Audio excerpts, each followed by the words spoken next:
नमस्ते। ये अ, बौद्ध दर्शन के अगले कड़ी की तरफ हम बढ़ते हैं। इसमें हम धम्म के संबंध में कुछ बात करेंगे। धम्म क्या है? खास करके हमने अभी तक जो टॉक सुने हैं उसमें बुद्ध को स्पष्ट करने की हमने कोशिश की, इसके पहले के 2 टॉक्स में। और अभी जो है हम आगे बढ़ रहे हैं धम्म की तरफ। तो सबसे पहले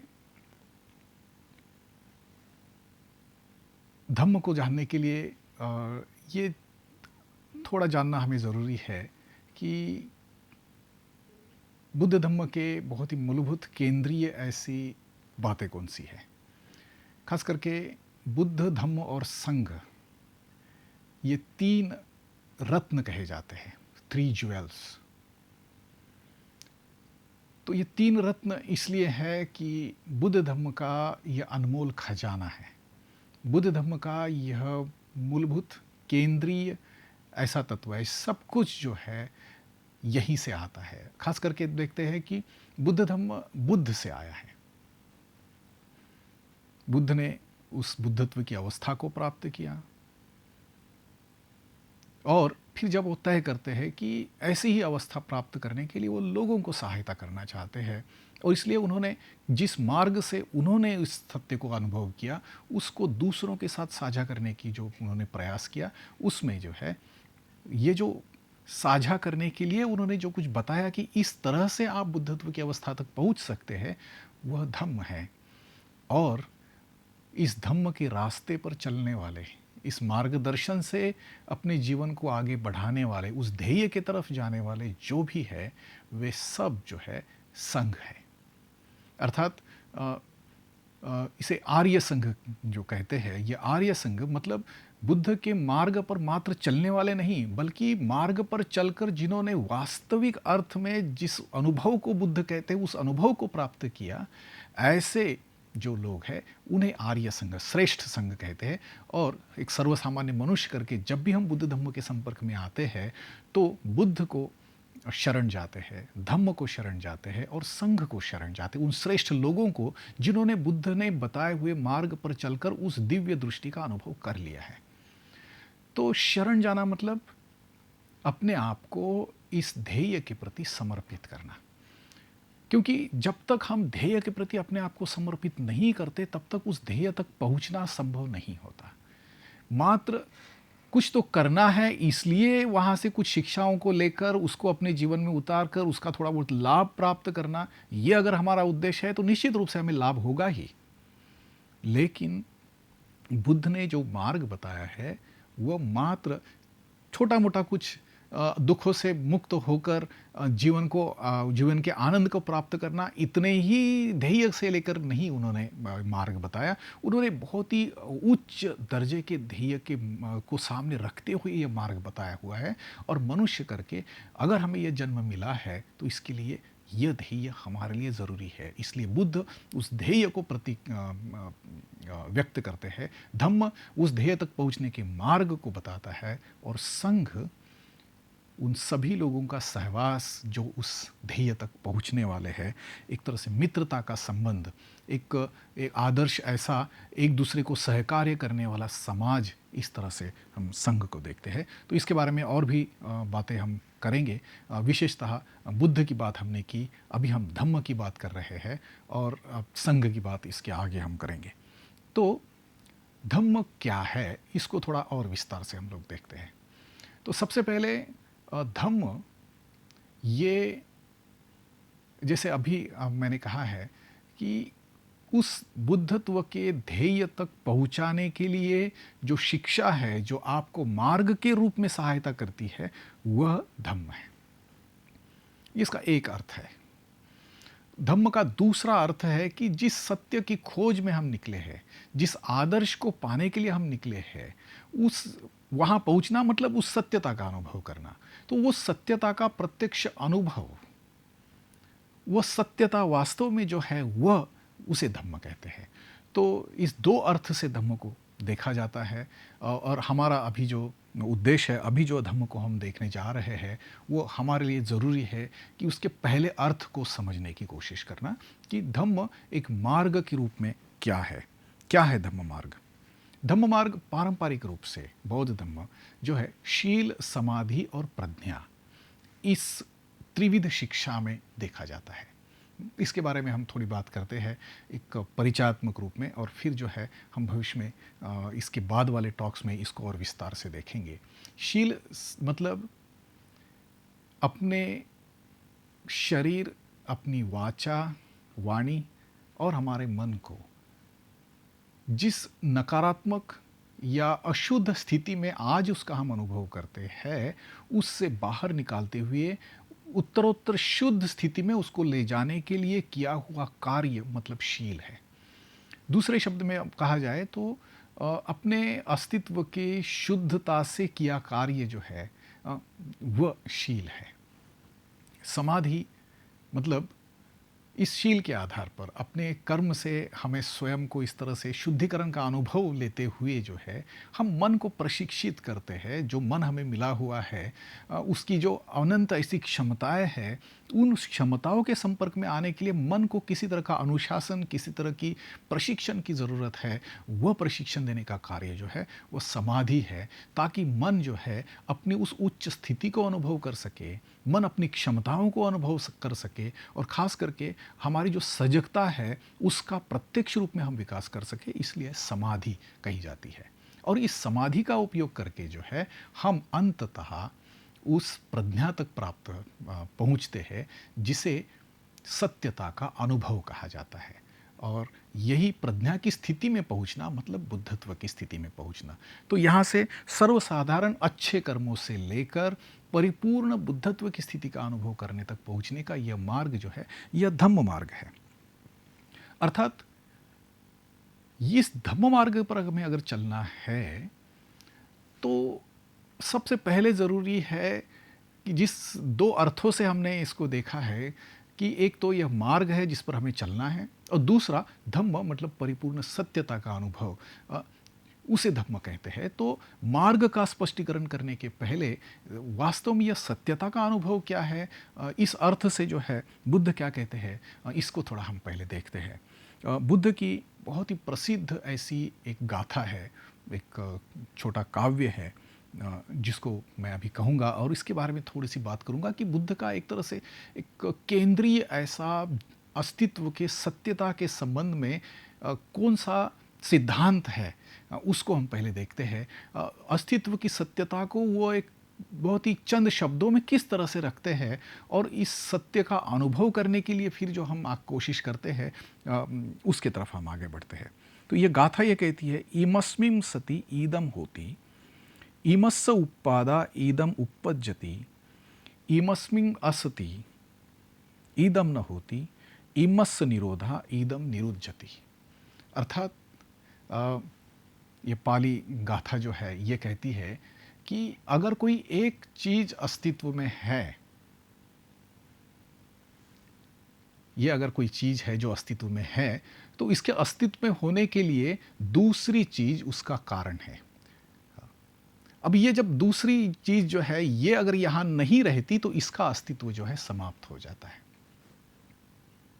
ये उसका मूल सिद्धांत है।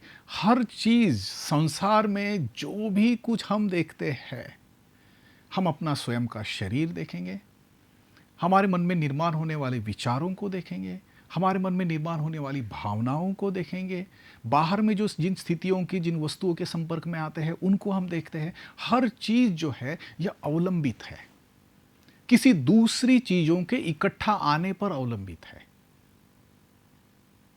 ये सत्यता हमारे अस्तित्व की सत्यता है, ये बुद्ध बताते हैं।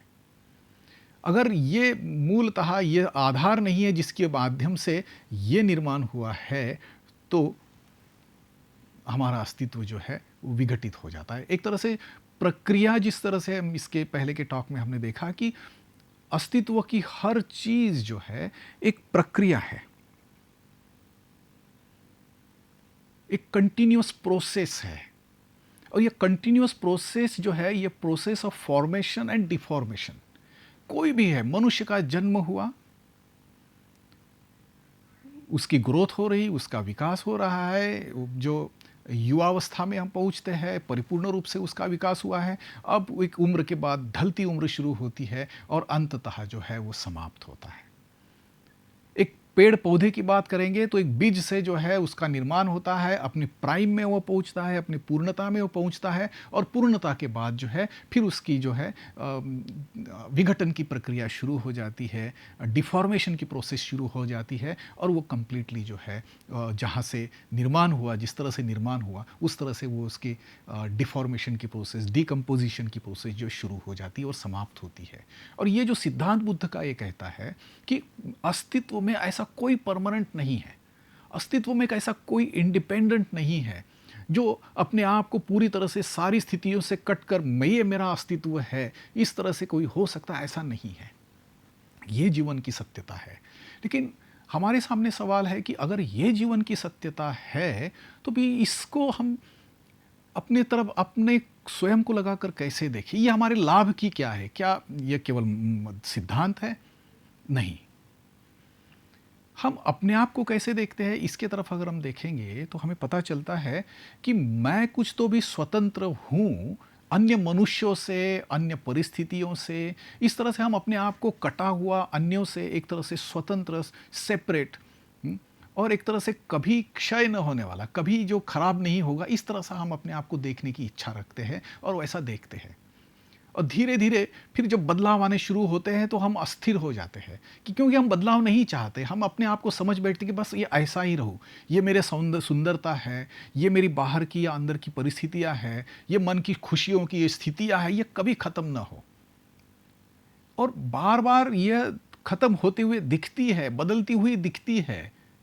सुख से दुख, दुख से सुख जो है नित्य रूप से बदलते हुए हम देखते हैं। निर्माण और नष्ट होना नित्य रूप से हमारे आसपास चलते हुए रहता है। फिर भी जो है हम जो भी हमारे पास में है उसको पकड़ के रखते हैं, हमारे अस्तित्व को ऐसा ही रहेगा इस तरह से उसको पकड़ के रखते हैं। और जितना ज़्यादा पक्का उसको पकड़ के रखेंगे, फिर हमारे रिलेशंस हो, फिर हमारे स्वयं की मन के विचार हो, अपनी भावनाएं हो, हर चीज़ की तरफ हम देखेंगे कि ये तो बदल ही रहा है। उस बदलाव को नहीं स्वीकारने से हम और ज़्यादा पीड़ित होते हैं। जब इस अस्तित्व के सत्य को पूर्ण रूप से देखते हैं और समझते हैं तो हमें पता चलता है कि इस बदलाव के साथ अपने आप को सुसंवाद में अगर हम लेकर आते हैं, इस बदलाव को भलीभांति देखते हैं और उस बदलाव में उसके साथ रहने में जो सुख है उसका अगर अनुभव करते हैं तो हमारा इस अस्तित्व के साथ जो द्वंद्व जो है, ये संघर्ष जो है, ये समाप्त हो जाता है। हमारी सारी शक्तियाँ जो हमने पकड़ के रखा है, संजोए रखा है, उसको कायम रखने में जाती है, जबकि वो कायम नहीं रहती और ये संघर्ष कभी समाप्त होता ही नहीं और हमारा दुख कभी समाप्त नहीं होता। तो बुद्ध ये जो सत्य की बात करते हैं कि इस प्रोसेस को देखो कि हर चीज़ दूसरे के वजह से निर्माण हुई है, कॉम्प्लेक्स है, बहुत सारी चीज़ें इकट्ठा आने से कुछ नया इमर्ज होता है और जो ये नया इमर्ज होता है वो चीज़ें और इकट्ठा आती है और कुछ नई स्थिति को जन्म देती है। इस तरह से यह नेचर पूरी तरह से, इसकी हर बात आप उसको इन्वेस्टिगेट कर सकते हैं, क्योंकि पहले ही हमने ये देखा है कि बुद्ध धर्म मात्र विश्वास करने के लिए नहीं है। ये जो प्रिंसिपल है बुद्ध का, ये जो सेंट्रल प्रिंसिपल है जिसे प्रतीत्य समुत्पाद का प्रिंसिपल कहा जाता है, तो यह प्रिंसिपल जो है हम इन्वेस्टिगेट कर सकते हैं। और सिर्फ इन्वेस्टिगेशन केवल कुछ चीज़ों पर नहीं बल्कि अपने सारे अनुभवों को इसको लगाकर हम लोग देख सकते हैं। यह अगर खरा उतरता है तो फिर नेक्स्ट स्टेप की तरफ हम देख सकते हैं कि इसकी रियलाइजेशन तक हम कैसे पहुँचे, ताकि ये हमें परिपूर्ण रूप से उस सत्यता का अनुभव दे सके जिस अनुभव के लिए हम आगे बढ़ना चाहते हैं। तो ये बात जो है ये एक तरह से यह सिद्धांत हमें बताता है। फिर से मैं इस सिद्धांत को दोहराऊंगा कि ये है इसलिए ये है। अब ये जो कॉम्प्लेक्स है, कई सारी चीज़ों का इकट्ठा आना, इसकी वजह से ये नई चीज़ इमर्ज हुई है। जब ये चीज़ें नहीं जा रहती है, निकल जाती है, तो इसका अस्तित्व समाप्त हो जाता है। हर बात को यही तत्व लागू होता है। तो इसी तत्व को लगाकर सत्यता को समझने के लिए इसका एप्लीकेशन के रूप में जो है बुद्ध अपनी प्रमुख शिक्षाओं को पेश करते हैं। और इसका पहला एप्लीकेशन है भगवान बुद्ध ने सिखाए हुए 4 आर्य सत्य। अभी 4 आर्य सत्यों को यही प्रिंसिपल हम लगाकर देखते हैं। पहला आर्य सत्य है कि दुख है। अब ये दुख जो है, ये मात्र शारीरिक पीड़ा इस अर्थ से नहीं, शारीरिक पीड़ा तो उसमें है ही, बल्कि यहाँ दुख जो है मनुष्य के जीवन में जो असमाधान है, जो डिस्कम्फर्ट है, जो अनईज है और एक्चुअल फिजिकल सफरिंग जो है, ये दुख है। अभी ये दुख है, इसका कारण है, किसी न किसी कारण से यह दुख निर्माण हुआ है। और यह दुख का कारण जो है हमारी क्रेविंग, जिसको हमारी डिज़ायर जिसको हम कर सकते हैं, हमारी जो तृष्णा जिसको हम कह सकते हैं, कि अस्तित्व में जो सारी चीज़ें हैं उसको पकड़ के रखने की हमारी चाह जो है, ये क्रेविंग है, ये तृष्णा है। अब ये जो दुख का अनुभव है, ये इस तृष्णा की वजह से है। ये दूसरा सत्य है। अब इस तृष्णा को नष्ट करने के लिए अगर मैं कुछ उपाय करता हूं, तो इस तृष्णा की वजह से निर्माण हुआ ये जो दुख है, ये नष्ट होगा। और ये चौथा आर्य सत्य ये है कि इसे नष्ट करने का मार्ग है। तो ये 4 आर्य सत्य इसी मूलभूत बुद्ध के सिद्धांत पर अवलंबित है। मनुष्य की असमाधान की, दुख की जो स्थिति है, एक तरह से ये दुख विशेषतः केवल सारा जीवन दुख ही है ऐसा नहीं है। इसके लिए बारे में हम और चर्चा अगले हमारे टॉक्स में करेंगे, क्योंकि इसे वास्तव में समझना जो है, ये एक तरह से धम्म को समझने के लिए बहुत ज़रूरी है। तो सबसे पहले हम जो कुछ भी करते हैं, जो कुछ अच्छे से अच्छा करते हैं, वह हमें अंततः संतुष्ट नहीं कर पाता। हम खाली के खाली रह जाते हैं, ये दुख इसको कहा जाता है। कुछ तो है ऐसा जीवन में कि कुछ भी करने के बाद आखिर में वही जाते हैं, सब हाथ खाली है। इस तरह की स्थिति जो आती है, ये जो खालीपन वैसे ही कायम रहता है, उसको बुद्ध दुख कहते हैं। खुशियाँ जीवन में नहीं है ऐसा नहीं है, सारा कुछ दुख ही है ऐसा भी नहीं है, लेकिन जितनी भी खुशियाँ आए वो अंत में चली जाती है और हम खाली के खाली रहते हैं। इस स्थिति को वो दुख कहते हैं। और ये खालीपन जो है, इसका कारण है क्योंकि गलत जगह से हम भरने की कोशिश कर रहे हैं, गलत चीज़ों से अपनी तृष्णा को, अपनी प्यास को बुझाने की कोशिश कर रहे हैं। ये जो अपना जो अवलंबित्व है, उसको पकड़ के रखने की हमारी प्रवृत्ति है, ये उसके पीछे है। उसको अगर हम देखते हैं तो हम जान जाते हैं कि ये दुख कहाँ से आ रहा है। और ये दुख, ये जो तृष्णा है, ये जो प्यास है, इसे नष्ट किया जा सकता है। ये बुद्ध का महत्वपूर्ण सिद्धांत है और ये नष्ट करने का मार्ग है, जिसे बुद्ध आर्य अष्टांगिक मार्ग कहते हैं।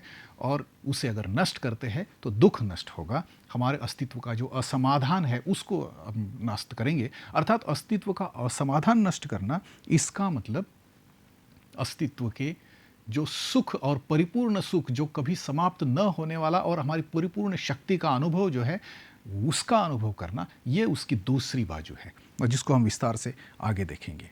उसके बाद में एप्लीकेशन 2 की तरफ आते हैं हम। ये सेकंड एप्लीकेशन जो है, इसे प्रतीत्य समुत्पाद के 12 निदानों का एप्लीकेशन कहा जाता है। मनुष्य जन्म कैसे लेता है, मनुष्य के जन्म के लिए कौन से फैक्टर्स जो है रिस्पॉन्सिबल है, और जन्म से मृत्यु, और फिर जन्म फिर मृत्यु, इस तरह से ये जो चक्र जो है हमेशा ही एक तरह से एक्शन रिएक्शन के फॉर्म में किस तरह से चलते रहता है, उसको इसी सेंट्रल प्रिंसिपल के तहत बुद्ध स्पष्ट करते हैं, जिसे प्रतीत्य समुत्पाद की 12 कड़ियाँ कहते हैं। और ये 2 स्वरूप में पाई जाती है। ये प्रतीत्य समुत्पाद की जो रिएक्टिव प्रोसेस है, जिसे साइक्लिक ऑर्डर कहते हैं, गोल गोल घूमने वाला, वही वहाँ से शुरू हुआ वही वापस आता है, इस तरह की एक प्रक्रिया है। और दूसरी प्रक्रिया जो जिसे प्रोग्रेसिव कहते हैं, जिसे स्पाइरल ऑर्डर कहते हैं। प्रोग्रेसिव मतलब एक स्थिति से लेकर दूसरी स्थिति उत्पन्न होती है, दूसरी स्थिति को हम अगर उस पर कार्य करते हैं तो तीसरी हायर स्टेट उत्पन्न निर्माण होती है। यही मूल सिद्धांत के अनुसार रिएक्टिव प्रोसेस भी हमारी लाइफ की चलती है। हम उसी को सजगता से उसको क्रिएटिव प्रोसेस के रूप में बदल सकते हैं, और ये क्रिएटिव प्रोसेस जो है हमें बुद्धत्व की तरफ ले जाती है। इसी को धम्म मार्ग कहते हैं। तो ये संक्षिप्त में इस टॉक में हमने इस धम्म मार्ग की परिभाषा को देखा है, किस तरह से ये मूल सिद्धांत बुद्ध का है, इसको हमने देखा। उसके बाद यह परिवर्तन का जो मूल सिद्धांत है, उसकी पहली एप्लीकेशन 4 आर्य सत्य क्या है, इसको हमने देखा। और दूसरा एप्लीकेशन जिसे प्रतीत्य समुत्पाद कहते हैं, उसको हमने एक तरह से उसका आज इंट्रोडक्शन किया है। और अभी अगले 2 टॉक्स में जो है एक-एक करके हम इसको और विस्तार से देखेंगे, ताकि हम स्वयं इस बात को अपने अनुभव में समझ सकें कि हमारी ये लाइफ की प्रोसेस जो है वो किस तरह से फॉर्मेशन एंड डिफॉर्मेशन, उत्पत्ति और विलय इस अर्थ से कैसी चलती रहती है, और अपने सजगता से उसको हम कैसे देख सकते हैं, और सजगता से देखकर इस प्रोसेस को पॉजिटिव फॉर्म में क्रिएटिव डायरेक्शन में किस तरह से परिवर्तित की जा सकती है। ये प्रक्रिया जो है, ये धम्म मार्ग की प्रक्रिया है। ये हम अगले टॉक्स में समझने की कोशिश करते हैं। तो मैं आज के इस एक्सप्लेनेशन के लिए यहीं पर रुकता हूँ इस टॉक में। धन्यवाद।